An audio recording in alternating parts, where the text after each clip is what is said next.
Ош шаарынын аймагында быйылкы жылы жалпысынан алганда 50дөн ашык жолго жалпы 100 чакырымга жакын асфальт төшөлдү. Жолдор кеңейтилип, капиталдуу оңдоп, түзөөдөн өткөзүлүп, алды 6 катар болсо, калган 2 катар жолдор 4 катар, 4 катарлар 6 катарга чейин кеңейтилип, жаңыдан асфальт төшөлдү. Бирок эмнегедир бул жол кеңейтилген менен шаардагы унаа тыгындарынын басаңдагандыгы байкалбайт. Анын негизги себептеринин бири катары шаар тургундары жана көпчүлүк белгилегендей, бул Ош шаарындагы коомдук тамактануучу жайлар жана соода жайлары ушул жолдордун четинде жайгашып, алардын биринде дагы унаа токтотуучу атайын өздөрүнүн жайы жок.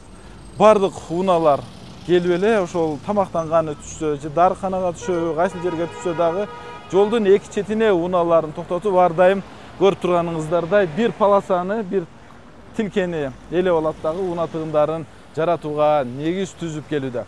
Андыктан Ош шаарынын мэри Жеңишбек Шермаматович жакында тапшырма берди. Ага ылайык тиешелүү кызматтар бардык шаардын аймагындагы негизги трассалардын жолдун жээгинде жайгашкан коомдук тамактануучу жайлар, соода саттык жайлары жана башка мекемелердин ар бирине 1-ноябрга чейин өздөрүнүн мекемесинин алдында же болбосо кафе ресторанынын алдында атайын унаа токтотуучу жайларды жасашы керектиги милдеттендирилди. Ал боюнча тиешелүү ишканалар азыркы учурда эскертүүлөрдү берип, ар бир ишкер менен түшүндүрүү иштерин жүргүзүп жатат. Антпесе көрүп турганыңыздардай жол канчалык жасалбасын, канчалык кеңейтилбесин, кайра эле унаалардын тыгынына негиз болгон абал минтип жоюлбастан дагы деле маселе бойдон көп жылга чейин калышы толук мүмкүн.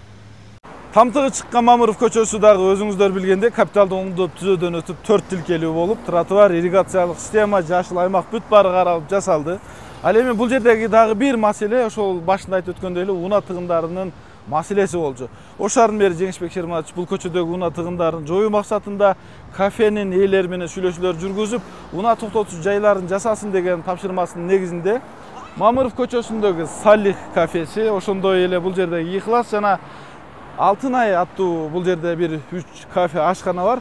Өзүңүздөр көрүп тургандай, бул аталган ашканалар унаа токтотуучу жайларын жасап, жанындагы аянттарды сатып алып, атайын орундуктарды жасаган.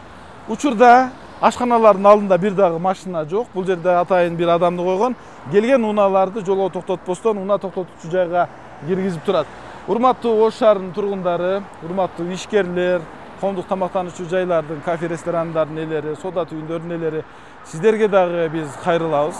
Шаардын тургуну катары, ушул шаарда жашаган бир мекенчил инсан катары сиздер дагы өзүңүздөрдүн кафе ресторандарыңыздардын же болбосо жеке менчик соода жайыңыздардын аймагында ушундай унаа токтотуучу жайларды жасап, унааларды жолго койбой киргизип турсаңыздар, шаарыбызда дагы да тартип, унаа тыгыны азайып, жасалган жолдор жалпы элдин пайдалануусунда максаттуу колдонулмак. Андыктан сиздер да ушул мекенчилдикке, патриоттуулукка чакырып, башкаларга тоскоол болбой, үлгү алып, жакшы бир шартты түзүп бериңиздерди суранабыз.